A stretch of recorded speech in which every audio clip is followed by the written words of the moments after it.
Vamos continuar a nossa disciplina de bioprospecção de produtos naturais. Hoje é a nossa 12ª aula. Então, hoje nós vamos continuar falando da atividade biológica dos produtos naturais. Hoje eu vou mostrar para vocês a respeito do nosso último estudo, o estudo da carcinogenicidade. Então, vamos começar. Estudo da carcinogenicidade. Identificar substâncias que possam causar o desenvolvimento potencial de tumores em algum local por algum mecanismo, como consequência da exposição por várias doses da substância teste durante um tempo considerável da sua vida. Então, durante o processo da carcinogênese, tá? Nós vamos ter diferentes agentes que vão poder causar mutações. Então, nós vamos ter agente químico, agente biológico e agente físico, todos contribuindo para o surgimento de mutações na célula, tá?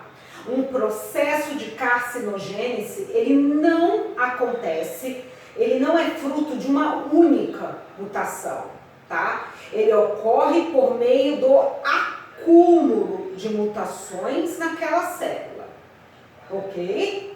Então, temos aqui a célula com um acúmulo de mutações, que pode ter sido causado por agente químico, agente biológico e agente físico.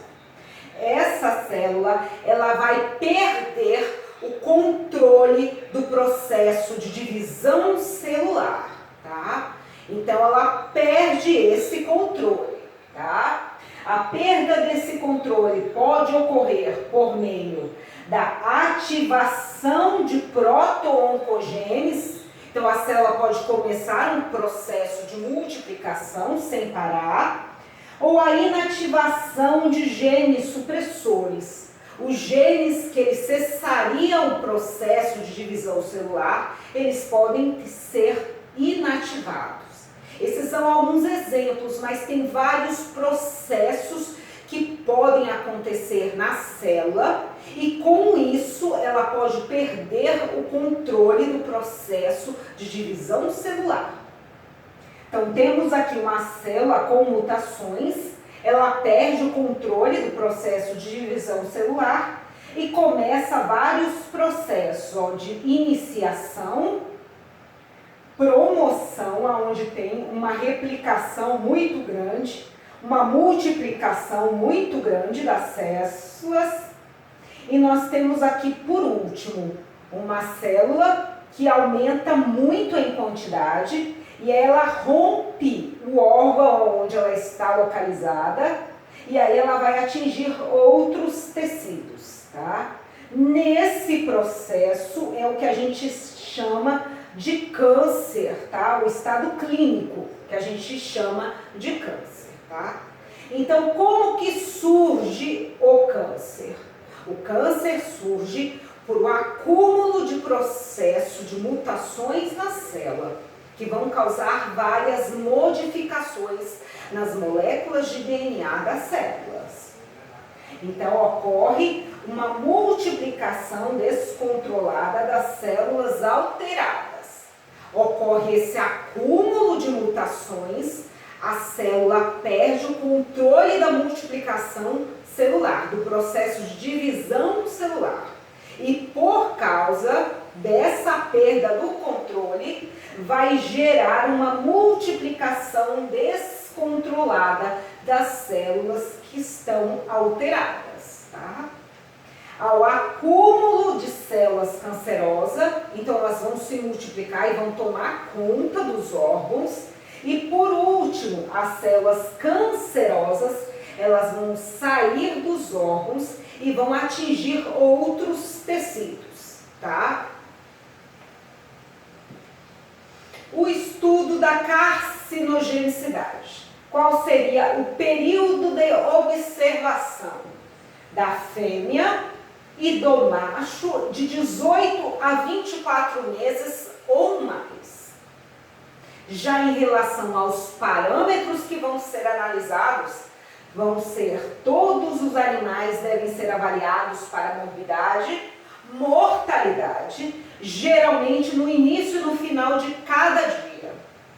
Desenvolvimento de tumores, o início, localização, dimensão, aparência, progressão de cada tumor, macroscopicamente visível ou palpável, sinais clínicos específicos, peso corporal e consumo de ração e de água. Outros parâmetros. Os animais deverão ser submetidos à necrópsia completa e detalhada dos orifícios e das cavidades craniana, torácica e abdominal. Todos os órgãos devem ser preservados em meio de fixação mais adequado para o tipo de tecido avaliado, bem como para o exame histopatológico do cérebro, do odeno, epidídimo, coração, pulmão e o ovário. Tá?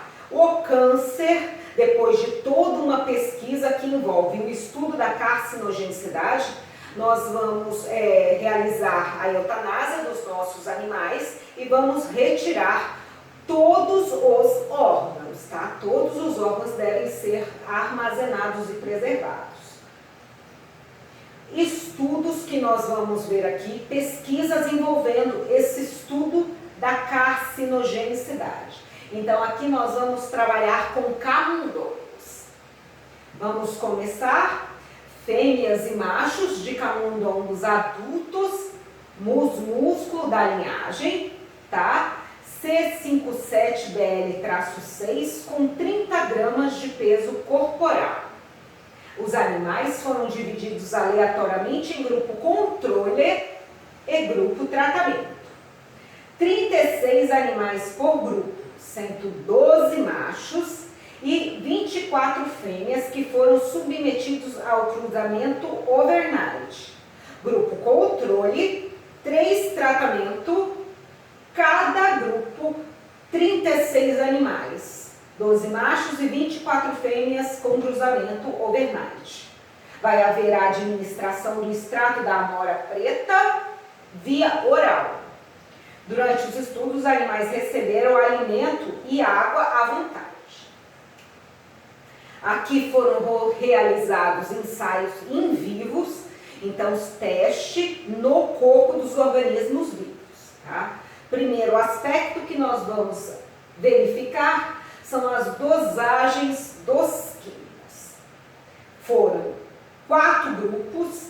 Grupo 1, controle, fêmeas e machos que receberam água destilada. Grupo 2, fêmeas com água destilada e macho tratados com extrato. Grupo 3, fêmeas tratadas com extrato e machos com água destilada. E grupo 6, grupo 4, fêmeas e macho tratados com extrato. Na tabela, grupo 1, água destilada, grupo 2, fêmea com água e macho tratado com extrato, grupo 3, fêmeas tratadas com extrato e macho com água destilada, e no grupo 4, fêmeas e machos tratados com extrato. Os procedimentos que foram feitos durante essa pesquisa. Então, primeiro, os camundongos, machos e fêmeas foram tratados via oral. Segundo, machos receberam o extrato da amora aos 21 dias de vida durante um período de 8 semanas. E as fêmeas receberam o extrato 1 semana antes do acasalamento e durante o período de gestação e lactação durante 6 semanas. Terceiro, receberam extrato da amora. O quarto procedimento ocorreu o acasalamento overnight. Quinto procedimento, o consumo do alimento e água e peso corporal de machos e fêmeas foram medidos diariamente por pesagem em balança semi-analítica. Sexto, durante o período experimental, todos os animais, tá? Machos e fêmeas e filhotes foram observados e os sinais clínicos foram anotados. Sétimo, após o nascimento, toda a prole foi mantida com a mãe, em gaiolas individuais até os 21 dias de idade, tá? Então, a mãe foi mantida com a prole até os 21 dias de idade da prole. Foram mantidos em gaiolas a prole junto com a mãe.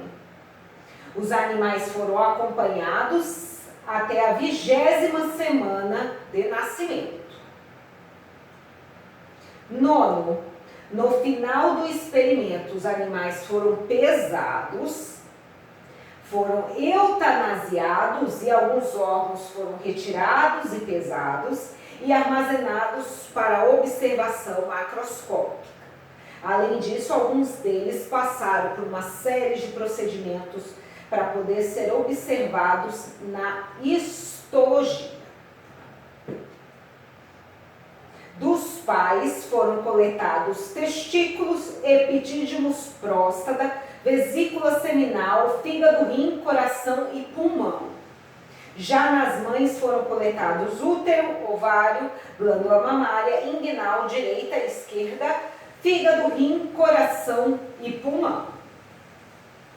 Esse daqui são tabelas que vão mostrar o resultado dessa pesquisa. Nessa primeira tabela, a gente tem os valores descritivos do peso relativo do testículo, epidídimo, rim, fígado, pulmão, coração dos machos, que foi expresso em porcentagem e apresentados como média e desvio padrão. Então, na nossa tabela, nós temos testículo, epidídimo, rim, fígado, pulmão e coração do macho. Do grupo controle e aquele que foi tratado com a maior quantidade, da maior concentração de amora. Em nenhum desses órgãos foi verificada uma alteração significativa no peso, tá? Então, não houve uma diferença significativa em nenhum desses órgãos. Essa daqui é uma representação gráfica, tá? Representação gráfica da produção diária dos espermatozoides dos machos tratados com extrato e pertencentes ao grupo controle. Então, temos nessa nossa representação gráfica, tá? A produção diária dos espermatozoides no grupo controle e no grupo que foi tratado com a amônia. E aqui a produção diária dos espermatozoides, tá? 2,5, 3, 3,5, 4, 4,5 e 5, vezes 10 a sexta espermatozoides por testículo dia, tá? Pela representação gráfica que nós estamos vendo, nós conseguimos observar que aqueles machos que foram tratados com a amora, eles conseguiram produzir uma quantidade muito maior de espermatozoides. Tá? Esse aqui é uma outra tabela mostrando os valores descritivos do peso relativo do útero com ovário, rim, fígado, pulmão e coração das fêmeas, que foram expressos em porcentagens e apresentados em média, mais ou menos desvio padrão. Então, nós temos uma tabela onde nós temos os pesos do útero, rim, fígado, pulmão e coração, no grupo controle e no grupo tratado com a maior concentração da amora, tá? Das fêmeas, tá? Então, nós percebemos, por meio dessa tabela, que não houve uma diferença muito grande, tá? Do peso de nenhum desses órgãos, tá? Nos indivíduos que foram tratados com a maior concentração da amora, tá? Então, ó, em relação ao grupo controle, tá? Pouca variação. Esse daqui é uma representação gráfica do número relativo de filhotes mortos em relação aos vivos, Nos grupos controle, pai amora, mãe amora e pai e mãe amora, tá? Então, temos essa tabela, onde nós temos, ó, controle, o grupo que o pai foi tratado com amora, o grupo que a mãe foi tratado com amora e o grupo que o pai e mãe foram tratados com amora. E aqui nós temos o número de filhotes, 0, 50, 100 e 150, tá? Aqueles que estão, ó, sem coloração nenhuma são os vivos, e aqueles que estão apresentando aqui alguma representação são mortos, tá? Esses quadrados pretos são aqueles que apresentam os filhotes mortos. Então, no grupo controle, nós vemos aqui, ó, o número de filhotes vivos e o número de filhotes mortos, tá? Bastante filhote vivo, mas ao mesmo tempo muito filhote morto. Já no grupo que foi tratado com pai amora e a mãe água destilada, ó, a gente vê a quantidade de filhos vivos aumentou muito e já a quantidade de filhotes mortos diminuiu.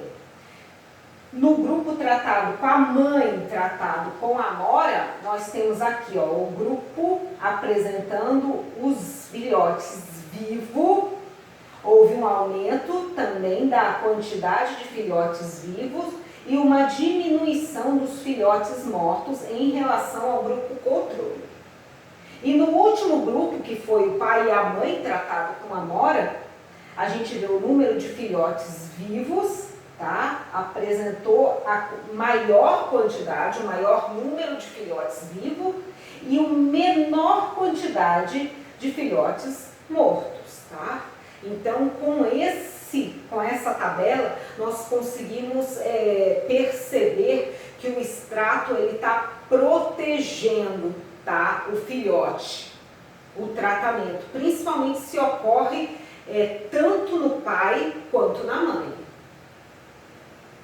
Aqui um outro gráfico, onde a gente vê o risco para transformação maligna na glândula mamária, tá? Avaliado pelo número de TEGs, tá? Das fêmeas F1, das filhas do grupo controle, do grupo que o pai foi tratado com amora, o grupo que a mãe foi tratado com a amora e o grupo que o pai e mãe foi tratado com a amora. Então, nesse gráfico nós temos, ó, grupo controle, pai tratado com a amora, mãe tratado com a amora e que o pai e mãe foi tratado com a amora. E aqui o número de terminal, tá? Onde a gente tem o número de TEGs, tá? Que é um parâmetro que é utilizado para a transformação maligna, como indício de câncer, de atividade cancerígena, né? Então, aqui nós temos grupo controle, tá? O número de TEB. Aqui nós temos no grupo na qual o pai foi tratado com amora, nós temos uma diminuição nessa quantidade de TEGs. No grupo que a mãe foi tratado com amora, também ocorreu uma diminuição desse número de TEGs. E no grupo que o pai e mãe foram tratados com a amora, tá, o número de TEGs foi o menor, tá, entre todos os grupos, tá? Então, o tratamento com extrato de amora, ele está permitindo que tenha uma proteção da mãe, ele está evitando que haja o desenvolvimento de câncer, tá? Quando nós conseguimos verificar que esse número de TEGs, desse parâmetro que indica potencial cancerígeno, carcinogênico, quando esse valor obtido ele é reduzido, então significa que o seu extrato ele está protegendo, tá? Protegendo a prole, protegendo a mãe do desenvolvimento do câncer, ok? E nessa tabela é um gráfico, nesse gráfico nós conseguimos visualizar um gráfico demonstrativo da porcentagem de células em apoptose na glândula mamária das fêmeas, F1 dos grupos controle, PA pai amora, MA mãe amora e PMA pai e mãe amora. Então, nesse gráfico temos aqui controle, grupo que o pai foi tratado com a amora, grupo que a mãe foi tratado com a amora, e aqui o grupo que o pai e a mãe foram tratados com a amora. E aqui a porcentagem de células em apoptose. A apoptose, gente, é um processo de morte celular programada. Então, quando a célula está fazendo apoptose, significa que ela está tentando reduzir um dano. Então, ocorreu alguma mutação, ela está tentando reverter aquele quadro e continuar viável e continuar viva, tá? Então, é um processo de morte celular programada, tá? Tenta destruir aquilo que está danificando ela e a célula continua viável, tá? Então, no grupo controle, nós vamos ter as células apoptoses, pouca quantidade. No grupo que foi tratado com o pai amora, nós temos um aumento nessa quantidade de células em apoptose. E no grupo da mãe amora, também ocorreu um aumento da quantidade das células em apoptose. No grupo que foi o pai e a mãe tratado com a amora, foi aquele onde ocorreu o maior aumento das células em apoptose, tá? Então, deixa claro que o extrato, tá? Quando a mãe e o pai são tratados com o extrato, tá? As filhas, que é esse F1, elas tentam destruir, tá, o dano e tentar se manter viáveis, tá? Tem um processo de sobrevivência muito maior do que havia nos grupos onde não havia nenhum tratamento com a amora, tá? Nem do pai e nem da mãe, ok? Esse daqui são algumas referências que nós utilizamos na aula de hoje, tá? Muito obrigada.